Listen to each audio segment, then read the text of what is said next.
முத்து வந்து ஒண்ணு ஒண்ணா வந்து ரோகிணிய பத்தி சொல்லிட்டே போறாரு. ரோகிணியோட சொந்த ஊரு, அதுக்கப்புறம் அவங்க வந்து கல்யாணம் ஆனது, புருஷன் இறந்து போனது, அதுக்கப்புறம் ரோகிணிய வந்து விரட்டி அனுப்பிச்சது அவங்க சொந்தக்காரங்க எல்லாத்தையும் வந்து சொல்லி சொல்றாரு.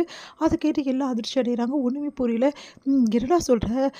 அப்போ கல்யாணம் ஆகி குழந்தை பெத்தபடியா வந்து என் பையன் வந்து கட்டிக்கிட்டான். ஐயோ! இது என்ன அநியாயமா இருக்குது இதெல்லாம். இப்படி ஏமாத்திட்டாளே!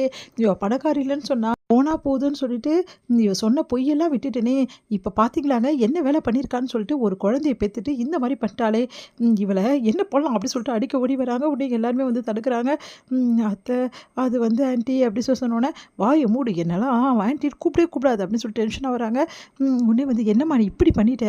இப்படிலாம் நீ பண்ணுவேன்னு எதிர்பார்க்கவே பார்க்கலம்மா. எப்படிம்மா இப்பலாம் உனக்கு மனசு வந்தது பண்றதுக்கு? நாங்கலாம் உங்களுக்கு என்னம்மா பண்ணோம்? இப்படி வந்து நீ எங்கள ஏமாத்திருக்கியே!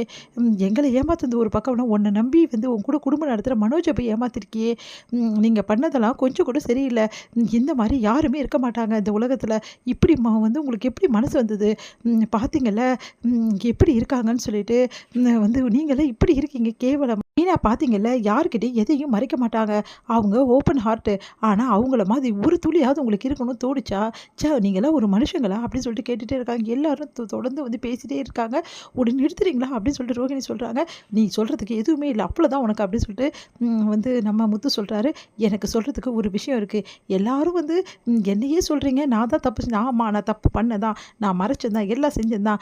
ஆனா இந்த வீட்ல ஒருத்தருக்கு நான் இது எல்லா விஷயத்தையும் சொல்லிட்டேன் அப்படின்னோனே, அப்படியே அதிர்ச்சியா பார்க்குறாங்க. யார சொல்றீங்க? யாருக்கும் தெரியாது. சும்மா ஓவரா பண்ணாத அப்படின்னோனே, டேய் மனோஜ் உனக்கு தெரியுமாடா? எனக்கு தெரியாது அப்படின்றாரு. யாருக்குமே தெரியாது அப்படின்னு சொன்னோனே, மீனாக்கு கண்டிப்பா தெரியும். மீனாக்கு எல்லா விஷயமும் என்னை பத்தி தெரியும் அப்படின்னோனே, அப்படியே அதிர்ச்சியா எல்லாரும் மீனாவ பார்க்குறாங்க.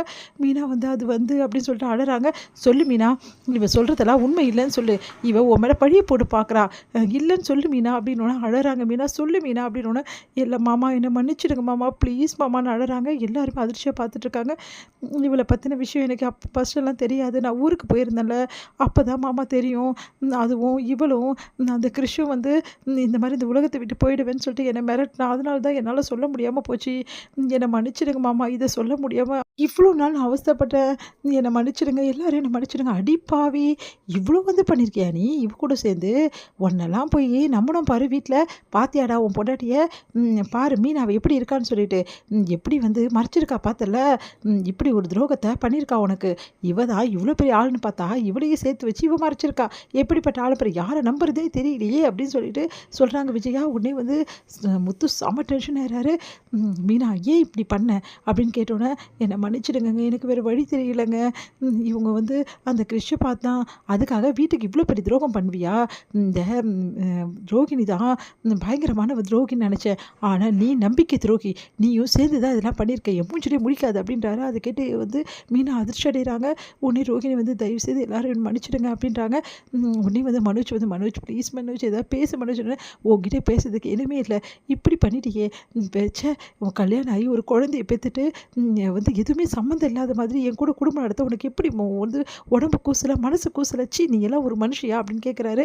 அத கேட்டுட்டு எல்லாம் அதிர்ச்சியா அப்படியே பார்த்துட்டு இருக்காங்க. நீ பெரிய பணக்காரி இல்ல அப்படின்னு சொல்லிட்டு எனக்கு முன்னாடியே தெரியும்னு சொல்லிட்டு எல்லார்கிட்டயும் பொய் சொன்னேன். எதுக்காக? நான் உன்ன காப்பாத்த தான். ஆனா இந்த விஷயத்த நீ என்கிட்ட சொல்லவே சொல்லல. ஆனா இப்படி நம்பிக்கை துரோகம் பண்ணுவேன் நான் நினைச்சு கூட பார்க்கல. நான் உன்கிட்ட எல்லா விஷயத்தையும் சொன்னேன்ல. ஆனா நீ ஏதாவது ஒண்ணு சொல்லியிருக்கலாம்ல. இவ்வளோ நாள் நம்ப வச்சு ஏமாத்திட்டியே! உன்னெல்லாம் மன்னிக்க நான் தயாராவே இல்ல. என்னால இதெல்லாம் தாங்கிக்கவே முடியல அப்படின்னு அழறாரு. அத கேட்டுட்டே வந்து மனோஜ் அப்படின்னு சொல்லிட்டு எல்லாருமே சம்மதப்படுது. நீ ஏன்டா அழறா? இவ அழணும்டா. இதுக்கப்புறம் இந்த வீட்ல இவளுக்கு இடமே கிடையாது அப்படின்னு சொல்லிட்டு விஜயா சொல்றாங்க. அடி பாவி! உன்ன மாரி ஒருத்திய நான் பார்த்ததே இல்ல. எவ்வளோ தைரியமா தான் என் புள்ளைய நம்ப வச்சு ஏமாத்திருப்ப. உனக்கு சப்போர்ட்டா இந்த மீனா வேறவா? 2 பேரும் மரியாதையா வீட்ட விட்டு போயிடுங்க அப்படின்றாங்க. அதிர்ச்சி அடைறாங்க எல்லாருமே. மீனா வந்து அத்தை ப்ளீஸ் அத்தை நான் எந்த தப்புமே பண்ணல அத்தை அப்படின்னோனே, நீ வாய மூடு அப்படின்னோனே, மாமா ப்ளீஸ் மாமா நீங்களாவது சொல்லுங்க மாமா அப்படின்னோனே, உன்கிட்டேருந்து எதிர்பார்க்கலம்மா இத நானு சுத்தமா எதிர்பார்க்கல அப்படின்றாரு. அதிர்ச்சி அடைறாங்க மீனா இத கேட்டு தாங்க முடியாம.